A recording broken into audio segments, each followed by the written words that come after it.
Hello and welcome back to another LEGO Star Wars review.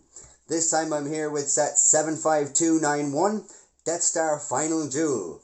It was released on August 1st, 2020, has 789 pieces, is rated ages 9 plus and comes with 5 minifigs. Now the 5 minifigs you see here are Luke Skywalker, Darth Vader, Emperor Palpatine and 2 Imperial Royal Guards.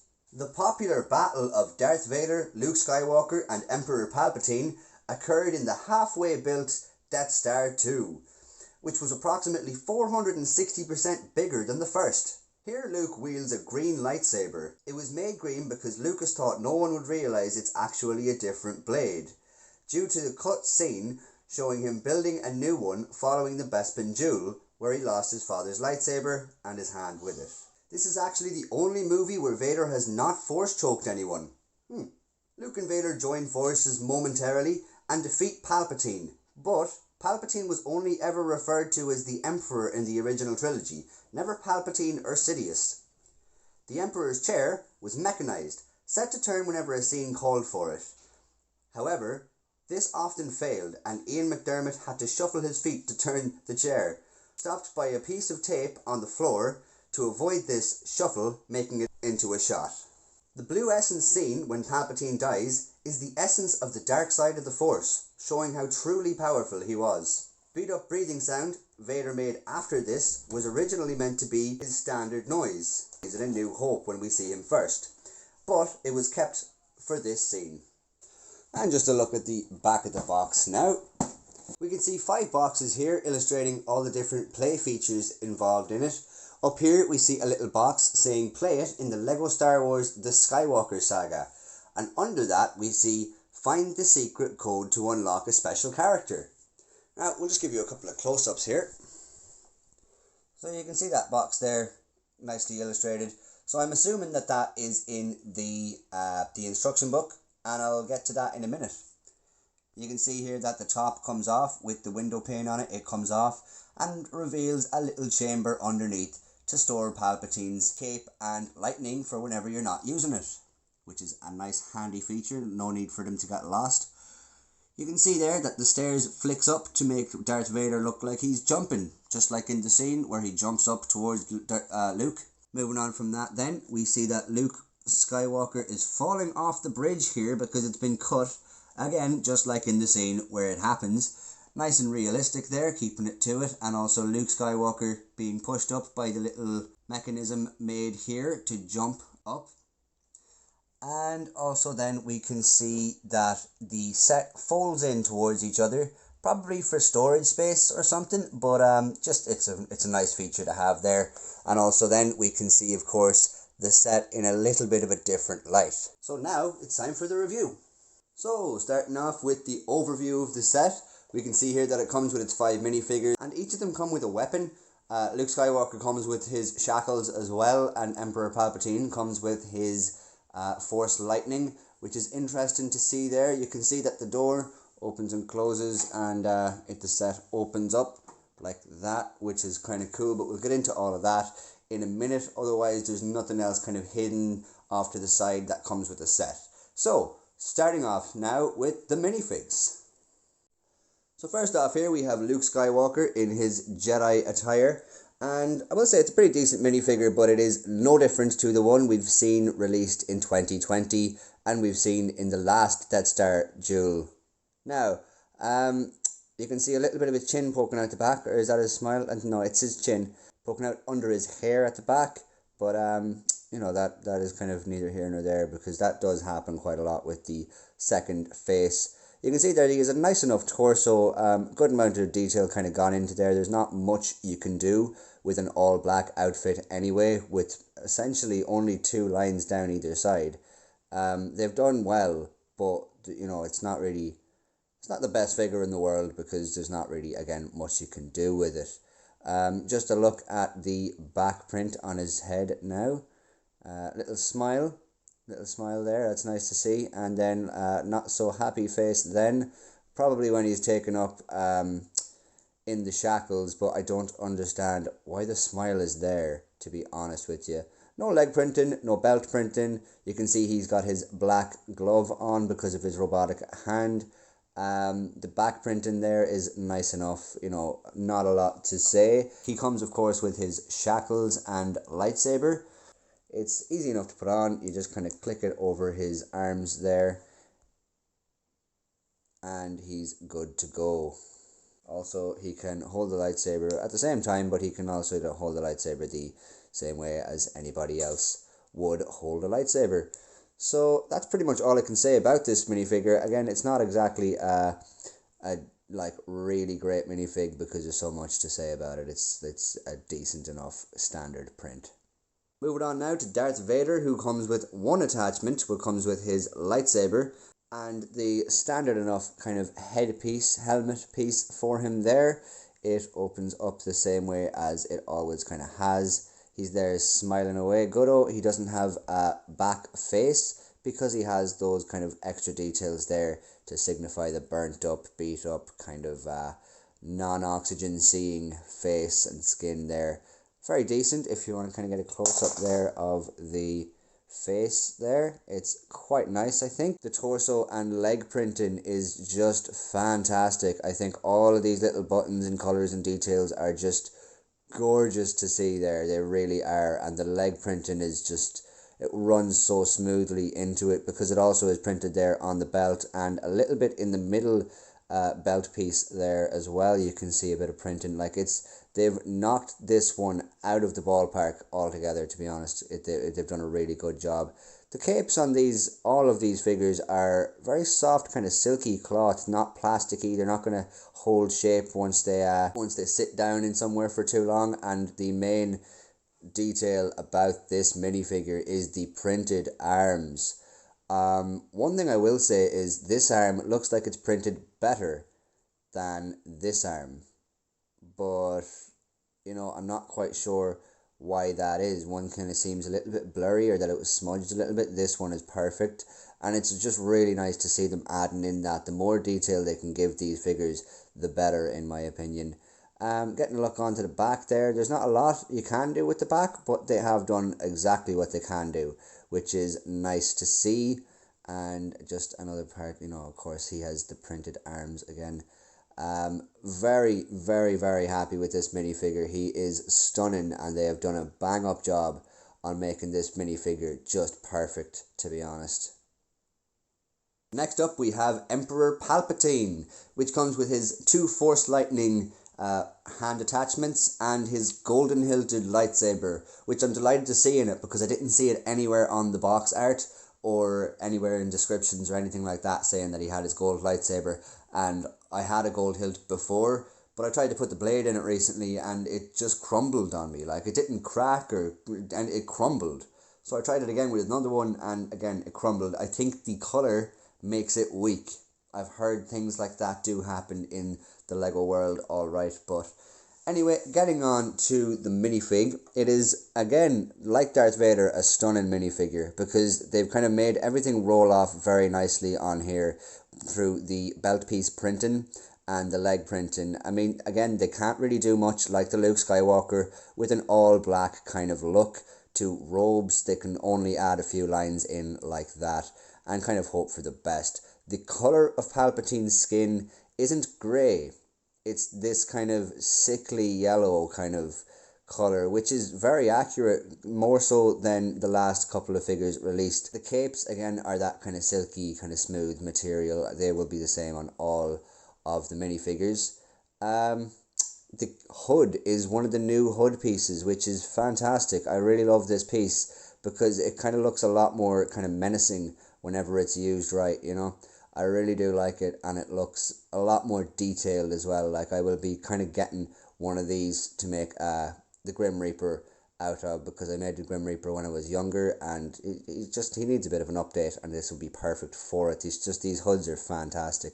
You can also see it again in the Mos Eisley Cantina, represented very well in there. But getting on to the back, there is no back printing on Emperor Palpatine at all, but there doesn't really need to be. And you can see there with the head off, he is looking creepy, looking really creepy. I feel like if Emperor Palpatine didn't have the hood on the whole time throughout the movie, he would kind of look a bit silly, because he kind of look a little bit like a raisin or something. But they've done really well again here on the face printing. They've just done fantastic. A lot of detail in there.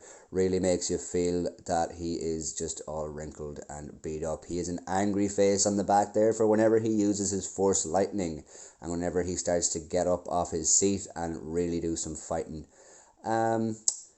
Again, just like the Darth Vader figure, it is a stunning figure and a very good addition to the collection, and a very good addition to the playset. Moving on to the Royal Guards now, we can see that they're both the same. I'm just going to give you a look from the back while I have it. They are definitely both the same. They are also the same as Darth Vader's Castle Royal Guards that was released in 2019. Now getting into it, as I said, they're both the exact same, so I'll get rid of one for now, and they both also come with their pole. I'm not actually sure what to call that. I don't really know. But so we have a dark cape on the inside and a bright cape on the outside. So the dark complements the dark hands, which is very nice to see. And the bright complements the bright on the outside of all the minifigure, which is, again, very, very nice to see there. You can see that there's a small bit of printing on the torso there. Not a lot, but again, it's fabric. Not a lot you can do other than just do a couple of lines in a different darker colour or brighter colour, depending on the base colour. You can see that he has a black headpiece there, which is very nice to see because it goes through onto his visor there, which is a great kind of technique they used, and it's one that I loved in the old Clone Troopers as well. The helmet itself, as you see, has a hole in the middle there for whenever the black comes through. Back printing, we will see that there is none, but again, you can see the kind of colour is a bit better there. Yeah, I will say that it's a great minifigure. No leg printing, no anything like that. But again, they don't really need it. I think they've generally been close enough to the same since they were first released, and I don't think they need to change it. If it ain't broken, don't fix it, kind of thing. And this definitely ain't broken. It's a great set because we also don't see ever the Royal Guard's faces. So this is yeah, definitely a good technique. So now I guess we can move on to the build. Getting on to the set now, and first impressions, it's a very, very good play set, and if you have the space to display it, it would be a very good addition to that too, because you can kind of put the characters in certain places and recreate certain scenes. Like I've recreated, just after building it there, I kind of fiddled with it a wee bit, and I recreated the scene where Luke is looking out the window at his rebel friends, and Darth Sidious is tempting him with his lightsaber. I recreated the scene where Darth Vader brings Luke in the shackles for the first time. Recreated the scene where Luke got electrocuted and Darth Vader was watching. There's again a good bit of display ability in this set. And another thing about that is like there's lovely details like this, and this door I think is fantastic looking. Also opens and closes at ease, so if you wanted to kind of, you know, do that for display, that's one thing you can do, but I would leave it definitely closed for display. It just looks really nice. These red kind of bricks in there look very nice. If you don't have the space, it does kind of come all together and, like, you know, a little bit easier there to kind of store a little bit. But again, for display ability, it is still a wonderful, wonderful set. All of these little details just look fantastic. These look great. These look absolutely stunning. The stickers actually do the thing justice, but again, they're kind of hard to put on because they have to put them inside of these things. And it's just a kind of funny angle that they do that on. You can open up these, which look fantastic as well. But yeah, for display ability, it is a wonderful set and it has a lot of potential there. Playability, on the other hand, is just about as good. I mean, you can, as I said, open and close it, so you can put in or out that as you please. Once you put that in, there is clips here and here, so you can also clip that in or take it out for whenever you want. Same with the other side. But there is an awful lot of play features on it. So starting off with the front, you can have the doors open and close, which is fantastic for playability because you can walk Luke in when he is in the shackles, and you know your Imperial guards can stand there on watch. Moving forward, as you see there, this bridge falls down for whenever Darth Vader cuts down the bridge that Luke is on. Also, this is for Luke to jump.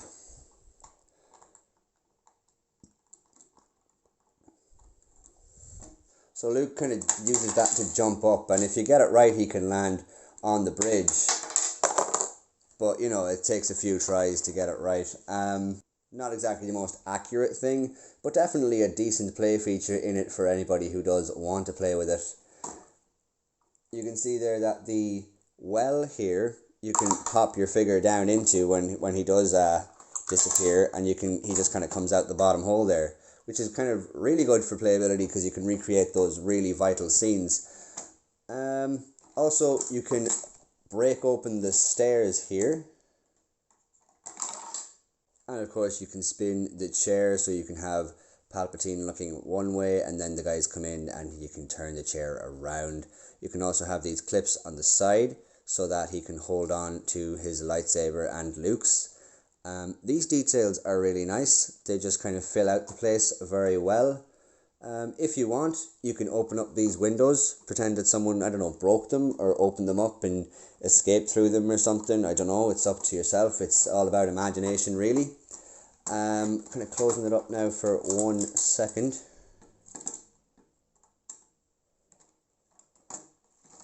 And going on to the back of it. Again, it looks very nice from the outside as well. All of this, I think, looks really nice. But another feature you have is this space in here. You can take this off. And there's two clips, there's here, and a hook there. So you store his Force Lightning pieces here, and his cape here for whatever you want him to sit in his seat. But to be honest, if I was doing it, I'd probably just put them all in one there. And it goes on these kind of two kind of sleeper looking tiles. And it kind of slots in there nice and well afterwards. So it all kind of fits together pretty well. I will say there's an awful lot of nice details in there, kind of hidden details like these studs there and these little red pieces there, studs there. All these kind of little hidden kind of pieces that kind of just poke out from little hidden corners, which is very nice to see. Quite a lot of play functions in it, which is great to see. It's an easy enough build. It is. It's a quick enough build as well. Per bag is quite quick altogether. It might take an hour or two or something, but like if even. But yeah, no, it is definitely a very, very decent set, and I would be happy with this purchase, to be honest. Although I think I might have to break it down again because I don't have the space anywhere in the house for it, but that's a me problem. Yeah, it does kind of like picking up the thing is, it just kind of, you do notice that it's on these clips, and it's also on the back, just on one of these bricks, the kind of turning angle-y bricks kind of, and it does kind of pick up all in one, but you do kind of have it in mind that these are only on small pieces, and they can definitely, like, it's heavy here, so it definitely could wear away these over time, which isn't exactly a great point to it. I don't think there's many downsides to this set, though. There really isn't. Like, there's a lot of good points here and not an awful lot of bad. The design is fantastic. The playability is absolutely great. I mean, there's not a lot bad I can say about it, which is good. You know, I'm definitely happy with this set. The €100 price tag has definitely been worth it. And it's just a very interesting build, because these doors, kind of making them is interesting, making these is satisfying, making these is, there is a little bit that kind of rinse and repeat of these kind of things, and a little bit of kind of attention to detail that you have to place on these kind of bits so you get them looking right. I will say that these are used very well. These droid hands are used very well to represent the kind of railings that they have in there. And again, I think these just look stunning, to be honest. They do represent what it is in the movie very well. You can see as well that Emperor Palpatine has kind of buttons either side there, stickers on the side of his chair to make it look more realistic, and that does a very good job of doing so. All in all, I will say it is a fantastic set for playability and displayability. It just looks beautiful, the design is gorgeous, the build is quite fun, and the playability aspects are endless. You can do so much with this. You can make new scenes, recreate old scenes, or just, you know, whatever you want to do with it. It will be a good idea because it'll work well, because this is just a very, very good set. So guys, even though it is a pretty large set, there's not an awful lot I can say about it bar what I've said already. I've showed you all it can do, and to be honest, there's not an awful lot of faults I can delve into. So that pretty much concludes my review of the Death Star Final Duel. Thanks a million for watching my review, guys. Hope you enjoyed the video. If you did, please leave a like down below, subscribe if you haven't already, and comment down below if you think I've done anything well or if you think I can do anything better. Thanks again, guys. See you later. Take care.